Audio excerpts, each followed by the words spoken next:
Hello there guys, my name is Khan and today we're going to talk about basics of Amazon Virtual Private Cloud, also known as VPC. So without further ado, let's jump into it.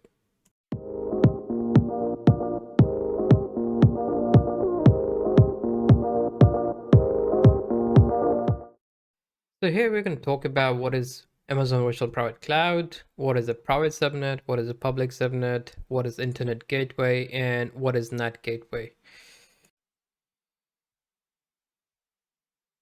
So what is Amazon Virtual Private Cloud? So think of Amazon Virtual Private Cloud as a virtual network. So if you want to launch an EC2 instance or any of the AWS resources, you need a network layer. And that network layer is provided by Amazon VPC. So under VPC, you can have subnets. So similar to your on-prem environment where you have a whole network and then you create different subnets under which, for example, you can create a subnet for your data center servers, a subnet for your IT department, subnet for accounting department, so on and so forth.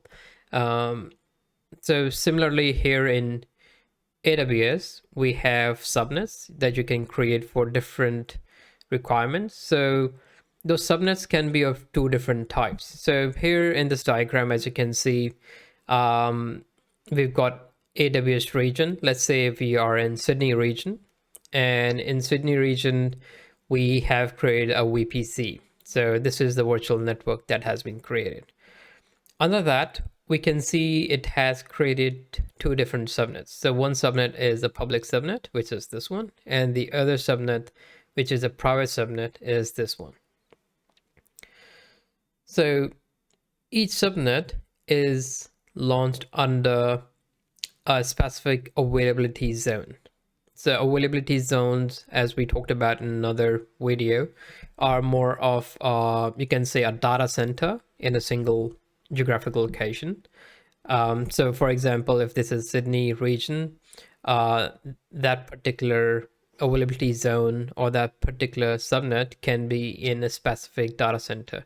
So availability zones can have a single data center. It can be comprised of multiple data centers. So each subnet is launched under a specific availability zone, right? So this is one subnet and this is another subnet. And there are also two different types of subnets, public subnet and a private subnet. So public subnet is the one where you want to launch your resources that needs to be accessible over the internet. So let's say you have a jump box server, or let's say you've got a web servers that needs to be published and that needs to be accessed from the internet. Those servers you are going to launch under a public subnet. So for example, you can see here in the diagram, we've got web servers. So since they need to be accessed over the internet, we will launch here. And a backend servers like database servers or application servers that needs to be protected from the internet, they needs to be launched under a private subnet. So the way you will work is you will connect to the web servers or jump box servers from outside. And from here, you will talk to those database or private subnet launched instances. So each of the resource, like for example, EC2 instance, that is in the public subnet, needs to have a public IP address attached to it for it to be accessible over the internet. Whereas in a private subnet, it only requires a private IP address and not a public IP address, since it's not going to be accessed over the internet. So we'll talk about how you can attach a public IP to an EC2 instance and how it can have a private IP address in a different video where we're going to talk about how you can launch an EC2 instance.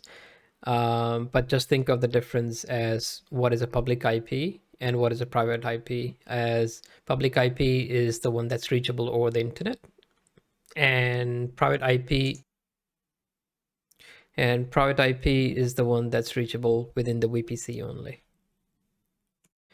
So how would you know what is a public subnet, what is a private subnet? Here in the private subnet, in the routing table that is attached to a private subnet, it will ensure that the default route is not going to an internet gateway. Whereas in the public subnet routing table, we'll define the default route. Default route is 0.0.0/0 is pointing to an internet gateway, so that any instance can reach out to the internet, or it can be reachable from the internet. In private subnet, if you want to ensure, or if you want those EC2 instances to reach internet, so for example, you want those database servers to access internet, in that case, you will launch a NAT gateway under a public subnet. As you can see in the diagram, we've got a NAT gateway, which is in the public subnet, and we'll attach a public IP to it as well. And then in the routing table of the private subnet, we will provide the default route pointing to a NAT gateway instead of the internet gateway.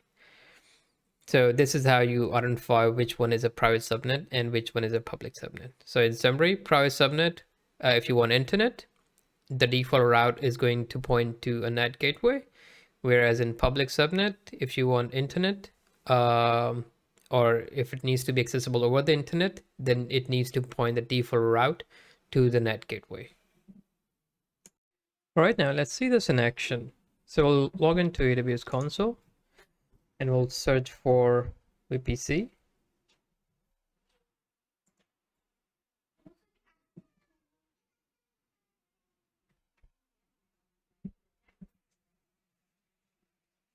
So here we are in VPC console. Let me run you through different sections of this main console dashboard of VPC. So here in this section, we can see the different resources of VPC that are available in this particular region.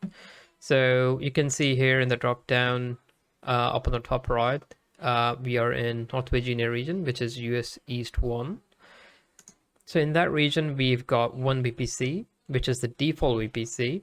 So every region has a default VPC that is launched by AWS automatically. This is just to assist the customers to launch their resources without worrying about deploying a VPC and configuring it. So they can utilize the default VPC.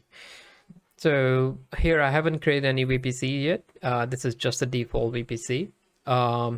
And here we can see, if you want to see exactly how many resources of VPC are created in other regions, we can just click on the drop down and we can see in other regions there one VPC, which is again the default VPC that is created. So similarly, if you want to check how many subnets are there, so in US East 1, we've got 6 subnets.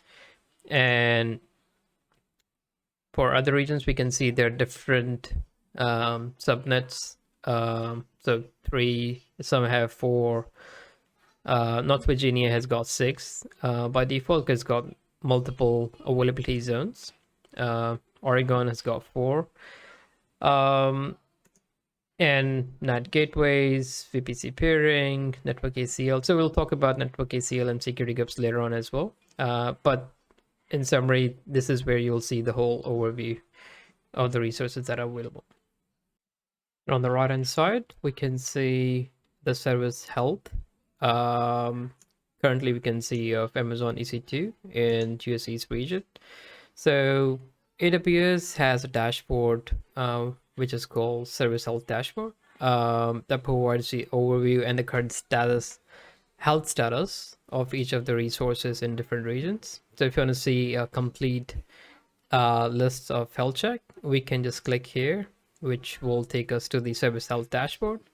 And this is where we'll see how each of the resources is performing in different regions. Okay, going back to our VPC console. This is a place where we can configure if we want to opt for a local zone.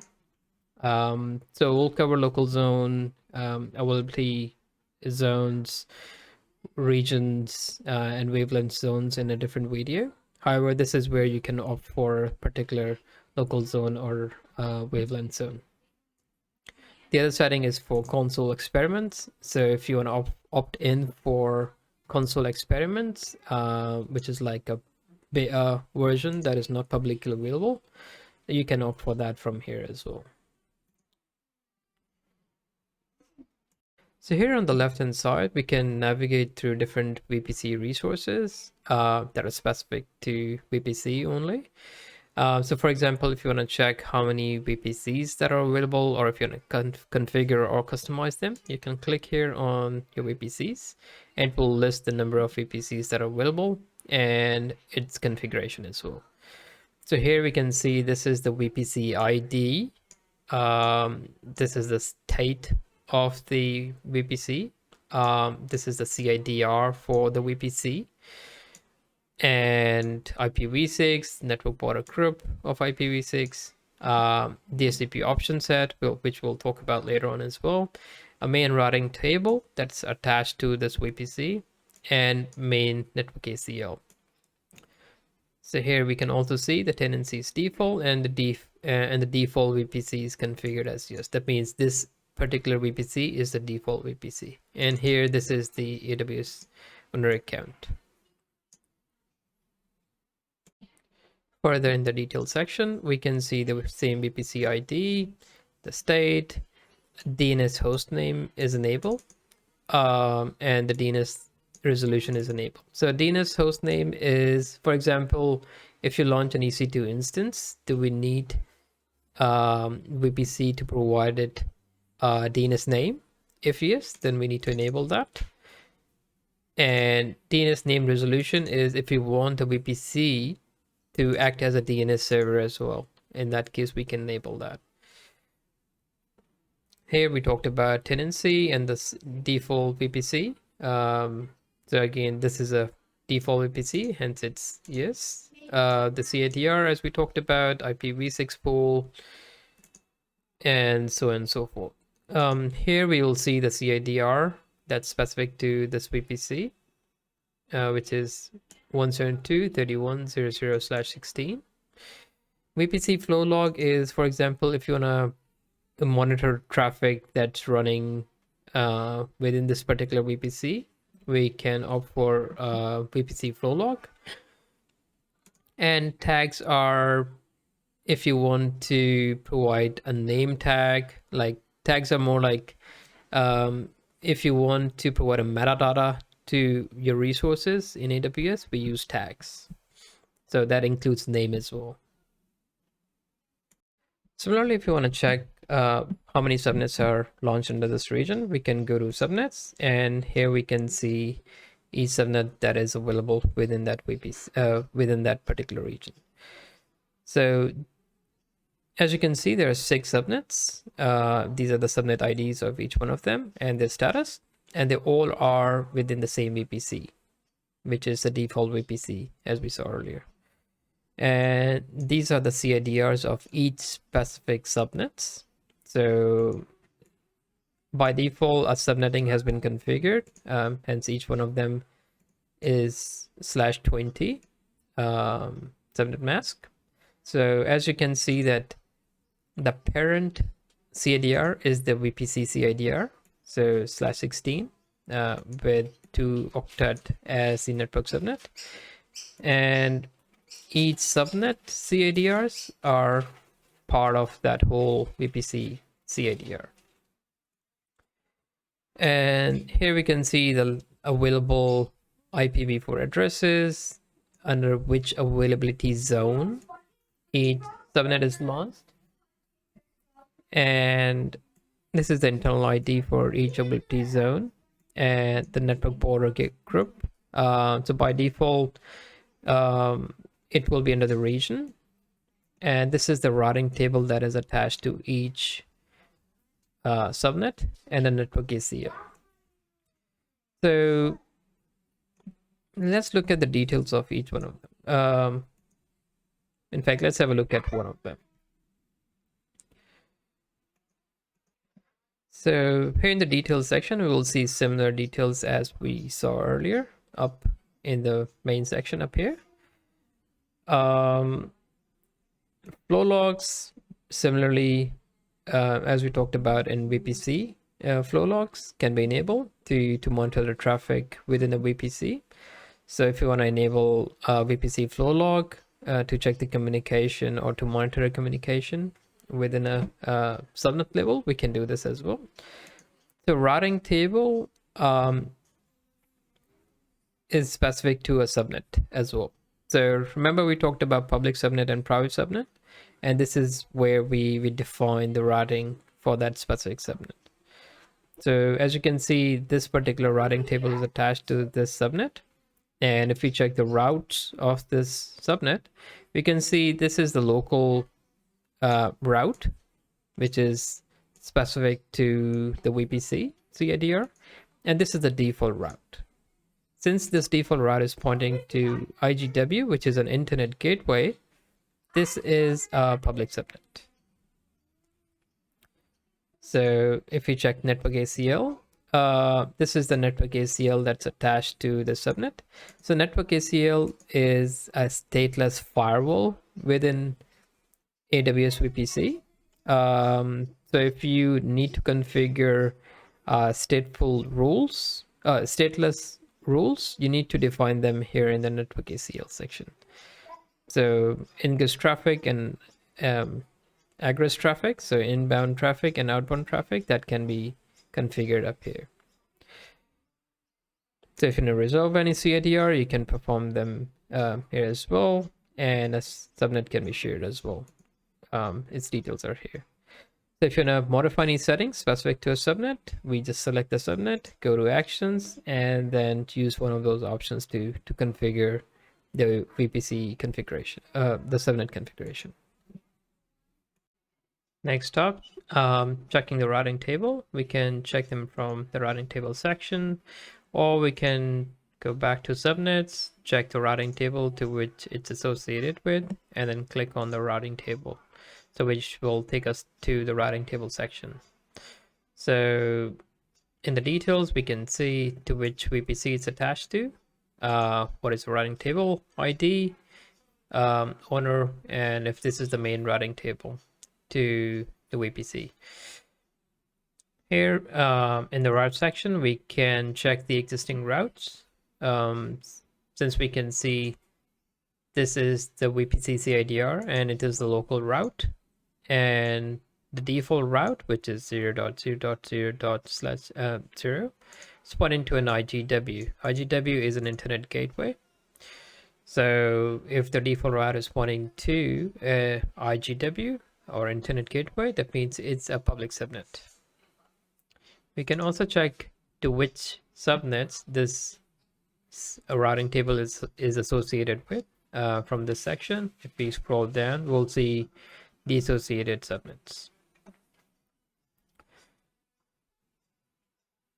Tags, as we talked previously, tags are there to provide name tags or any sort of metadata to an AWS resource. We can provide them here. Edge association and route propagation, we'll talk about a little later in the advanced section. Talking about Internet Gateway, we can see this is the Internet Gateway that's available within the VPC. So as you know, to provide internet access or to allow internet resources to access resources in VPC, we need Internet Gateway. Here we can see this is the Internet Gateway ID, its current status, it's attached, and it's attached to this particular VPC. We can detach it from the actions, and we can attach them to a VPC as well. So since it's currently attached, we don't have the option to attach it. We only have the option to detach it from the VPC. So, we've spoken about VPC, subnets, routing table, Internet Gateway. The remaining one is NAT gateways. So as you can see, currently there is no NAT gateway configured. However, we'll configure one as when we are creating a VPC, which we'll do shortly. All right, now let's get our hands dirty by creating a VPC of our own, subnets, and also routing table. Additionally, we'll also create NAT Gateway and Internet Gateway as well. So let's go to VPC section, click on Create VPC. Let's provide in a name, test-VPC. We'll provide the CIDR. Let's use the same which is recommended. Instead of that, let's use 0/16 because I want the VPC CIDR to be large. So whenever you're creating VPC, ensure that you provide a larger VPC range instead of limiting that to specific number of host IDs. Otherwise, you won't be able to create more subnets within that VPC. So this is something that you need to consider while you're creating a VPC CIDR. And then tenancy, we'll set it as default. And then we'll create the VPC. So this is our VPC, which has been created. We can also enable DNS hostname because I want the VPC DC2 instances within that VPC to have DNS name. So we can go here, enable hostname. We'll also ensure the DNS resolution will be performed by this VPC. So here we can see it's defined. Now we'll create two different subnets within this VPC. However, prior to that, I'll create two different routing tables. So one for private subnet and the other one for public subnet. So let's go to routing table, create routing table. Let's give it any name, public, RT, select the VPC, which is our test VPC. And then let's create a routing table. We'll create an additional one for private subnet. So we'll follow the same process. Private RT. We'll select the VPC, test VPC, and then create a routing table. So here we've got three different VPCs, routing tables. So one is a default private routing table and a public routing table. So note, I haven't created any routes as yet because to create that we need NAT Gateway and Internet Gateway in those subnets as well. So let's first go ahead and create Internet Gateway because I want the public instances to be available over the internet or to access the internet. So I'll just go into NAT Internet Gateway, create Internet Gateway, my public IGW. Okay. So here we can see this is the IGW, and we are going to associate or attach that to the VPC that we just created. There you go. It's pretty straightforward.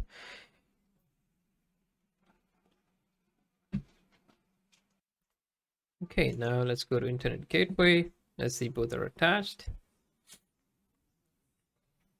And this state is attached as well. All right, let's go ahead and create NAT Gateway.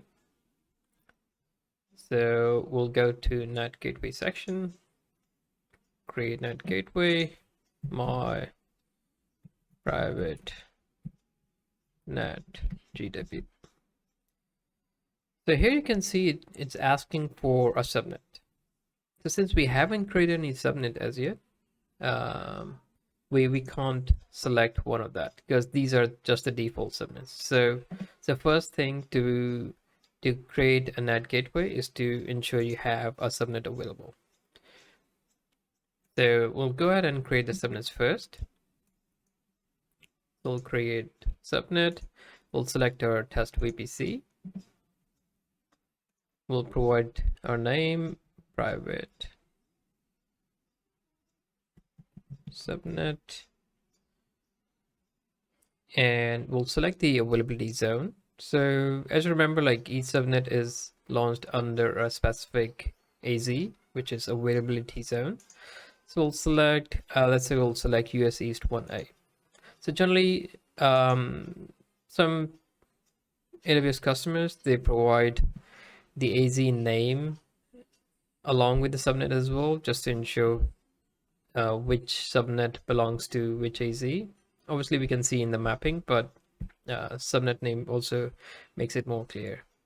So 1A will provide the CIDR for the subnet 0/24. Okay, so copy that because we are going to create another subnet.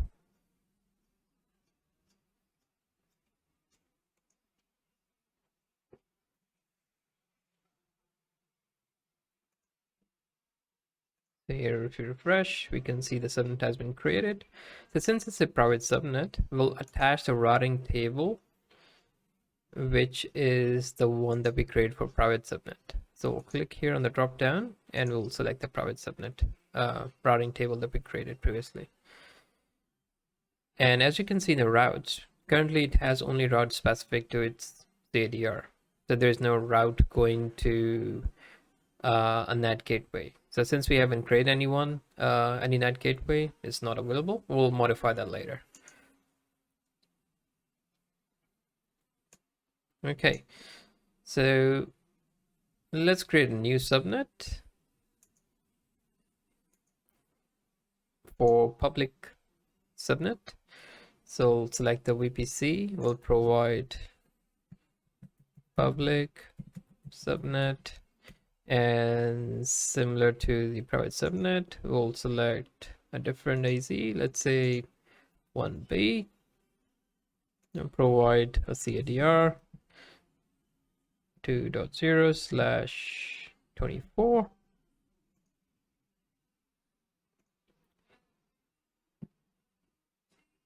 And then we're going to attach the routing table that we created for public subnet.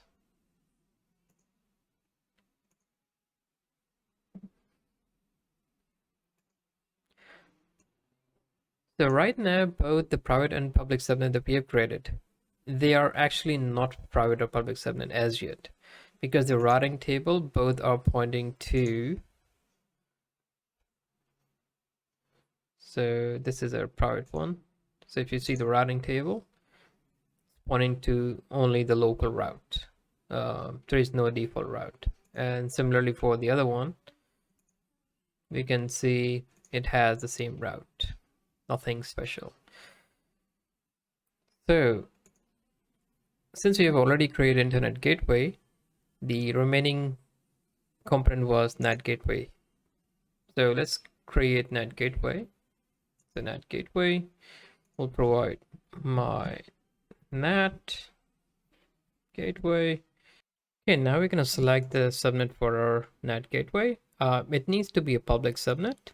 So we'll select the public subnet that we created previously. Connectivity, we'll set it to public. And we also need to provide an elastic IP address. So elastic IP address is a fixed or a static public IP. So if you already have one, we can utilize that from the list. Since we don't have one specific elastic IP address, we can also create from here. And then here you go, it's auto populated. Let's create NAT Gateway. So now we got our NAT Gateway available as well, still pending. Just wait for it to come up. Keep on refreshing.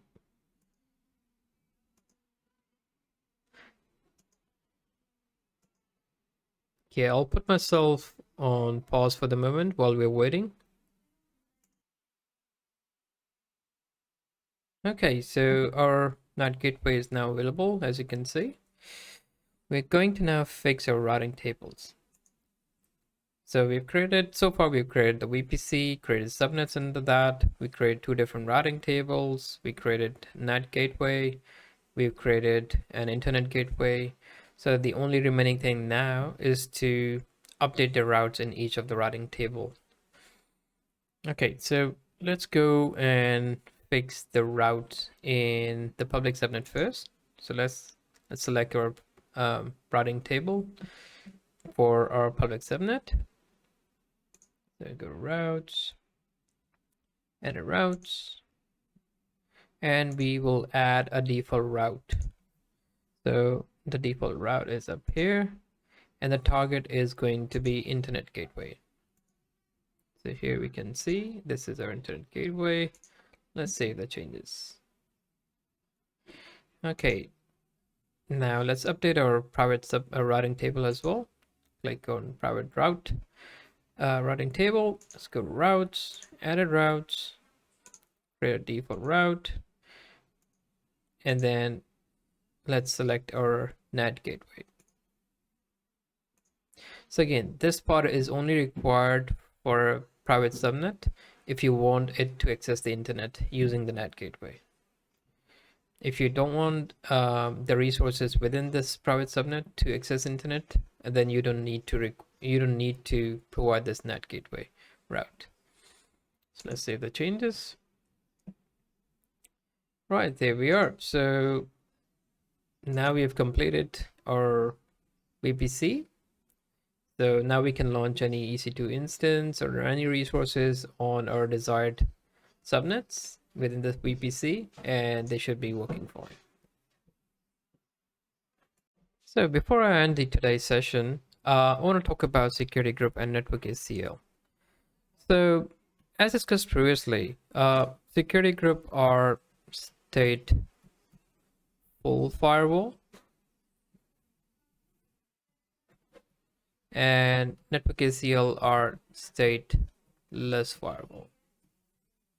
So what is a stateful and stateless firewall? So let's say you got one computer, your source computer that's sitting up here, and you open a browser and you browse to www.abc.com.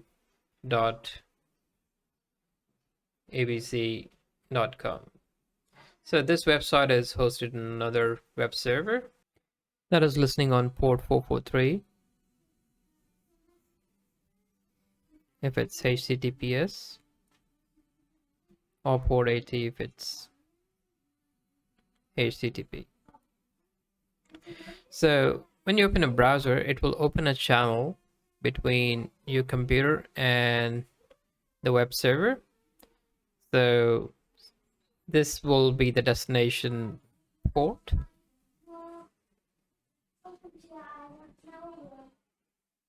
Nation port, and the source port is going to be a dynamic port. So the dynamic port is going to be of range 4915 to up to 65535. So it will create a source port from any of those ports, and a destination port will be these. So this will be the outgoing traffic. However, when it's trying to return the traffic, it needs to come back to the same dynamic port. So in case of the stateful firewall, it retains the source information. So when it's returning, it knows exactly to which port it needs to talk to. So if it's a stateless firewall, you need to ensure that the return traffic is also allowed. So what I mean is, if you're creating a role in a security group, let's say you're creating an outbound role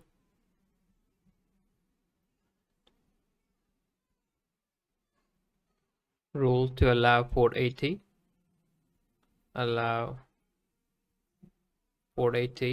you don't need to create a return path rule. Whereas in case of the network ACL, you need to create an outbound rule, and also you need to create an inbound rule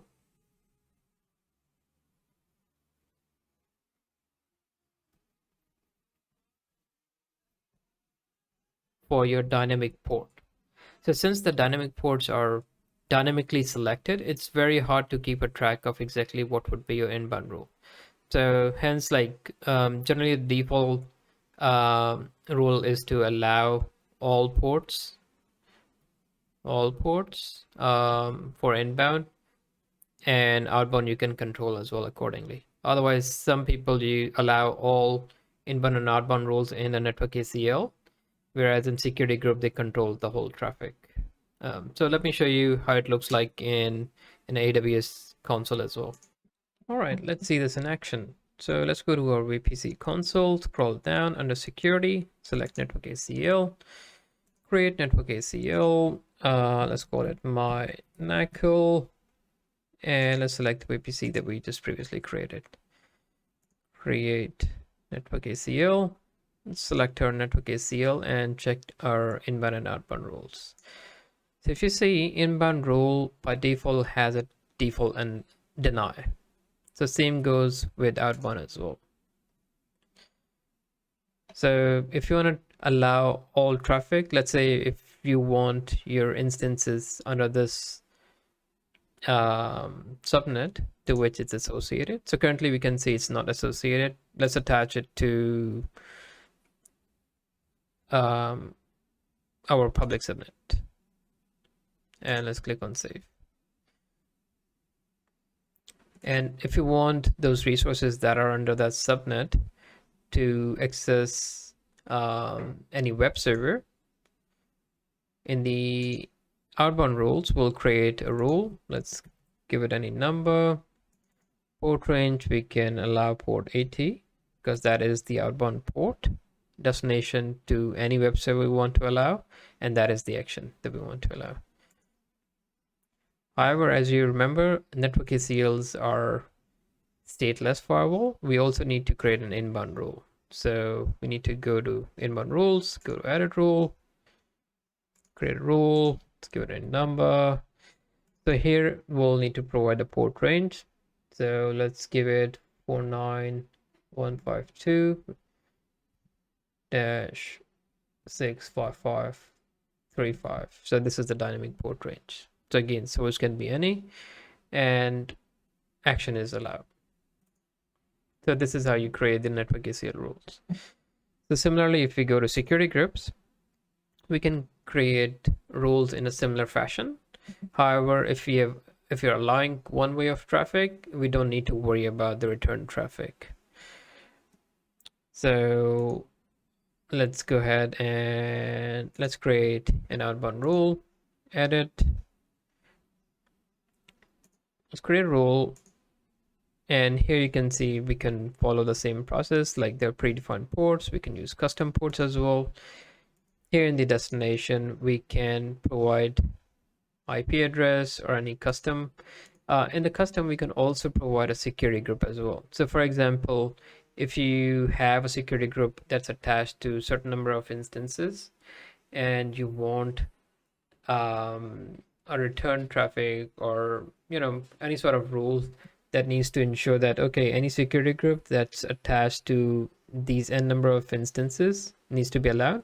So in that case, you can define that security group up here instead of adding all the IPs as a rule, separate rule within that security group. So I'll make it clear.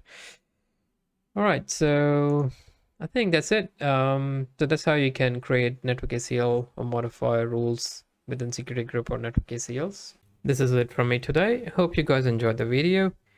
Please feel free to reach out to me using the comments if you have any questions, and I'll be happy to respond to you. Thank you for watching and enjoy the rest of the day.